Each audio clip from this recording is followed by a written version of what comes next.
Hello bachcho, let's read this question. So the question says, assess the impact of American Civil War on the plight of weaver in India during second half at the 18th century. 18th century के second half में American Civil War का क्या impact पड़ता है weavers के ऊपर India में. Let's see the key concept. Key concept is American Civil War. American Civil War broke out होता है और अमेरिका में ब्रिटिश के अगेंस्ट सिविल वॉर स्टार्ट हो जाता है. They wanted independence from the British rule. तब वहाँ पे उस सिविल वॉर की वजह से इंडिया में भी काफ़ी डीप इम्पैक्ट देखने को मिलता है. Let's see the answer. When the American civil war broke out and the cotton supplies from America were cut off, Britain turn to India.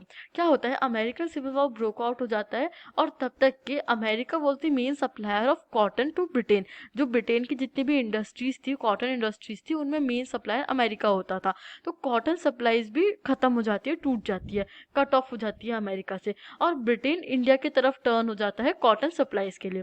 Second, as raw cotton exports from India increase the prices of raw cotton rose. अब क्या होता है, raw cotton exports India से बढ़ जाते हैं और जो प्राइसेस होते हैं रॉ कॉटन की इंडिया में वो भी एकदम से बढ़ जाते हैं.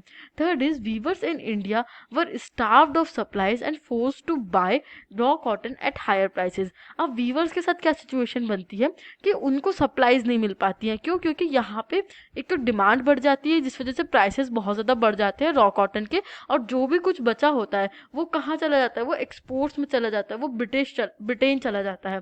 इस वजह से वीवर्स को बहुत ज़्यादा दिक्कत होती है इंडिया में कॉटन की सप्लाईज लेने में, और वो एक मजबूरी में आकर के उनको महंगा कॉटन खरीदना पड़ता था अपने प्रोडक्शन के लिए.